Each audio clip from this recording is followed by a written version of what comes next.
가야인들은 성형수술을 했다고 하는데 왜 성형수술을 했는지 궁금합니다. 또 어떤 성형을 했는지도 궁금해요. 안녕하세요. 지식들지기입니다. 먼저 답변 드리기 전 이미지 저작권상 화면과 음성이 고르지 않은 점 양해 바랍니다. 영상을 끝까지 시청해 주시고 좋아요 한 번씩 눌러주세요. 영상을 만드는 사람에게 큰 힘이 됩니다.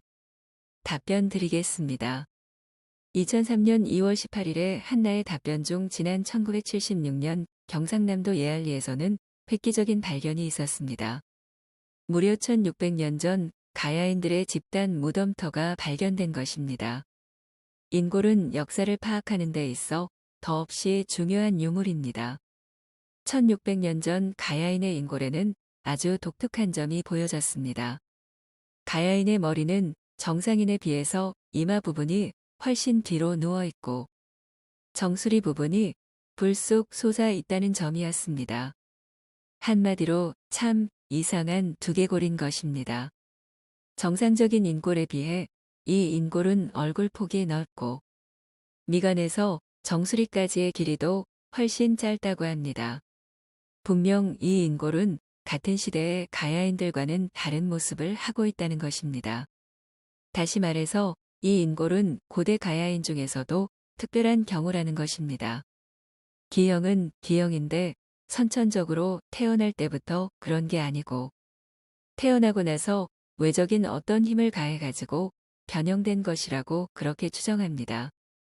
중국에서는 여인들이 작은 발을 갖기 위해 전족을 하는 풍습이 있었습니다. 그렇다면 가야인들이 머리를 이렇게 하는 것도 일종의 풍습이라고 생각해 볼 수 있는데요. 하지만 머리의 뼈를 이렇게 변형시킨다는 것은 무척 위험한 일이었을 것입니다. 어쩌면 이런 모습을 만들다가 목숨을 잃는 경우도 있었을 것입니다. 중국의 역사서는 가야인에 대한 아주 흥미로운 사실을 전하고 있습니다. 아기가 태어나면 돌로 눌러 머리를 납작하게 했다. 지금도 지난 사람들은 모두 머리가 납작하다. 기록 속의 진화는 3세기 중엽의 진안과 변한, 즉 김해 지역의 가야인도 여기에 포함되어 있는 것입니다. 머리를 납작하게 한다고 해서 그 당시엔 이를 편두라고 했다고 합니다. 역사 기록 속에서만 존재했던 편두의 실체를 예알리의 인골에서 확인하게 된 것이죠.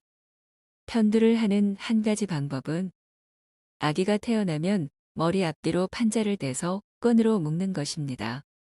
이렇게 10여 차례를 반복하면 유연한 아기의 두 계골은 앞뒤로 납작해진다는군요. 돌의 압력 때문에 그 무게 때문에 눌려져 있다. 태어나서 1개월 이내니까 어린애가 잘 움직이지 못하잖아요. 그러니까 할 수 있었을 것이다.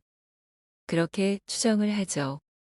아마도 가야인은 아기가 태어난 지 한 달 이내에 앞이마를 돌로 지그시 눌러주는 방법으로 편두를 만들었을 것입니다. 중국의 역사서인 삼국지 위지동 이전에도 가야인이 편두를 만들기 위해 돌로 아기의 머리를 눌렀다고 기록되어 있습니다.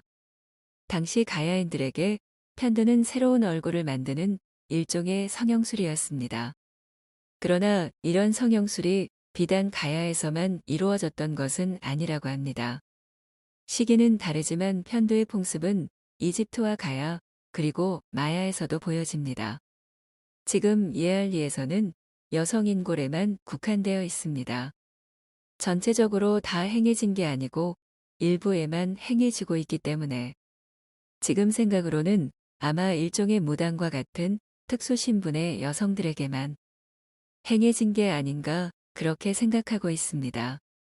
코를 높이는 것이 미인의 기준이었는지 또는 어떤 특수한 지위를 상징하는 것인지는 아직 밝혀지지 않았습니다.